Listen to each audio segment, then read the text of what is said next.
संयुक्त राष्ट्रसङ्घका महासचिव र अन्य अतिथिहरू, सबै उपस्थित पत्रकार साथीहरू, मेरो निमन्त्रणामा संयुक्त राष्ट्रसङ्घका महासचिवको 4 दिने नेपाल भ्रमण आजदेखि औपचारिक रूपमा अगाडि बढेको छ र भर्खरै परराष्ट्र मन्त्रालयमा, रक्षा मन्त्रालयमा रक्षा मन्त्री र परराष्ट्र मन्त्रीसँग कुरा गरेपछि प्रधानमन्त्रीमा को लेभलमा अहिले भर्खरै बडो सौहार्दपूर्ण वातावरणमा द्विपक्षीय हितका र अहिलेका राष्ट्रिय र अन्तर्राष्ट्रिय महत्त्वका विषयमा विश्वासका साथ हामीले छलफल गर्यौं।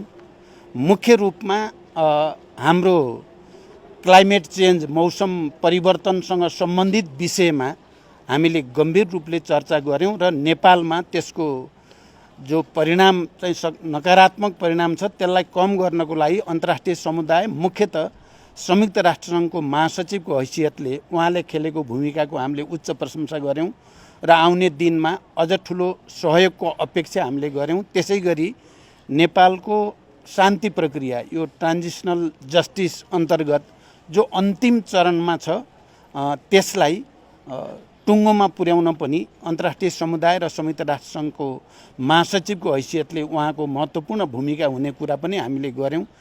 त्यसैगरी नेपालको आर्थिक विकास र समृद्धिको बारेमा, अनि हामी एलडिसीबाट ग्रेजुएट हुँदैछौँ हामी 26मा, त्यो प्रक्रियालाई सहज बनाउन र एसडिजी यो चाहिँ 2030सम्म हामी जो चाहिँ लक्ष्य राखेका छौँ त्यसको स्मुथ ट्रान्जिसनको लागि पनि हाम्रो बीचमा असाध्य सकारात्मक छलफल भयो। मैले निकै खुसी पनि व्यक्त गरेँ, सन्तुष्टि पनि, कि महासचिव, संयुक्त राष्ट्रसङ्घको महासचिवलाई नेपालको राजनीतिक उतार चढाव बारे पनि सबै कुरा थाहा छ पहिले नै, नेपालको शान्ति प्रक्रियाको बारेमा, नेपालको मौसम परिवर्तन क्लाइमेट चेन्जको असरको बारेमा पनि उहाँलाई सबै कुरा थाहा छ।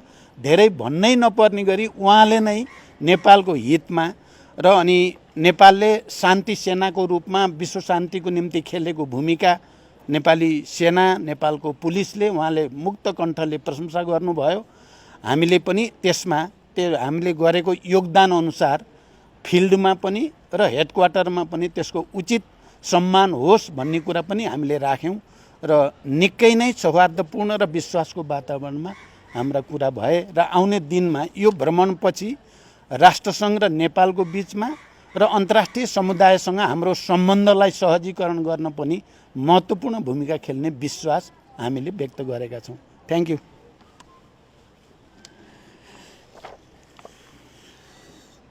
Good afternoon. It is a great pleasure to be back in beautiful Nepal. The Prime Minister and I have just had a very productive meeting, and I thank him for his wonderful hospitality.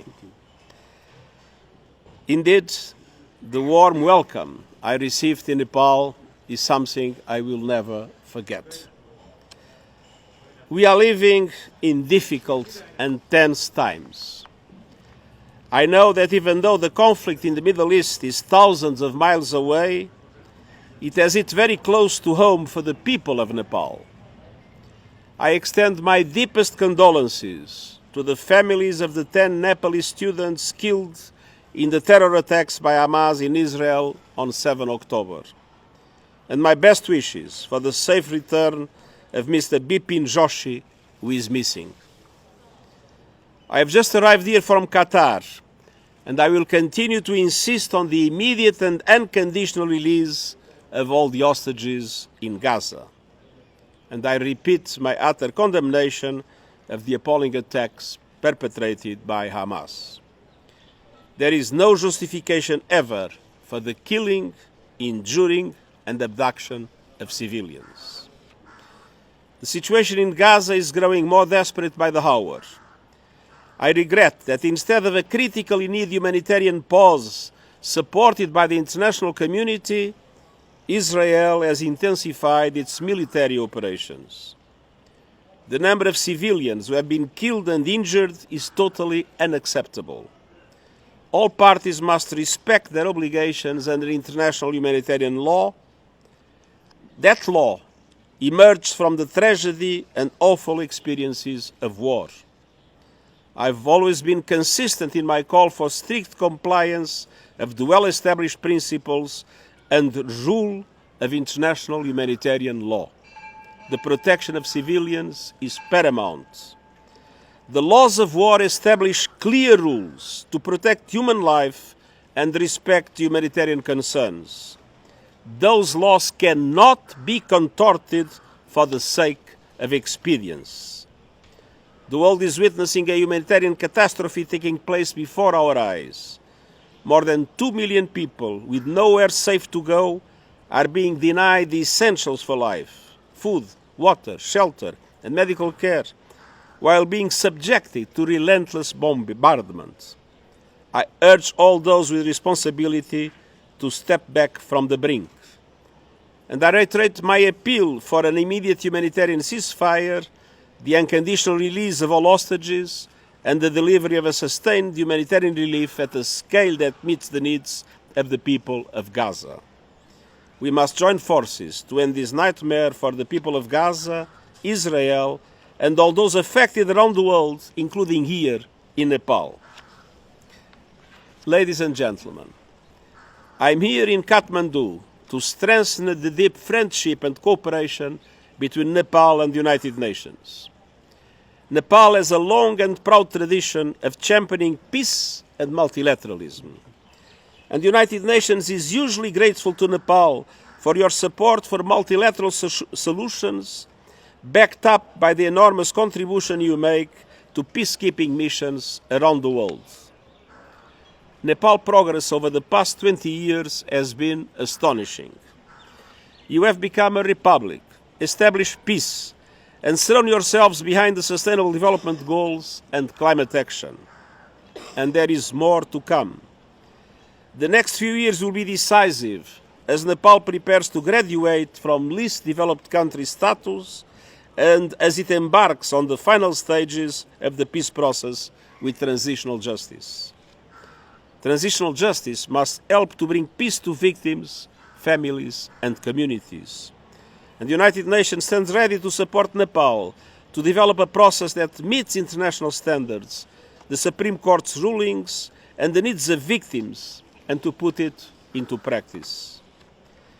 Nepal is also caught in a blizzard of global crises not of its making. The aftermath of the COVID-19 pandemic, inflation caused by the international economic situation, and the enormous threat posed by climate chaos. Much more international action is needed. Developed countries must step up to support sustainable development and help developing economies, including Nepal, to tackle the climate crisis. On this trip, I will visit the Himalayas to see for myself the terrible impact of the climate crisis on the glaciers. The situation is dire and it is accelerating. Nepal has lost close to a third of its ice in just over 30 years, and glaciers are melting at record rates. The impact on communities is devastating, and I will meet local people in the Himalayas to hear directly from them about how they are affected. I will travel to Pokhara and to Lumbini to reflect on the Lord Buddha's teachings of peace and non-violence, which are more relevant than ever in our deeply troubled world. And I want to explore how the United Nations and Nepal can work together even more to solve problems, boost prospects, and improve international support. Because Nepal is a friend of the world, and so the world must be a better friend to Nepal. Working together, we can make that a reality, and I thank you.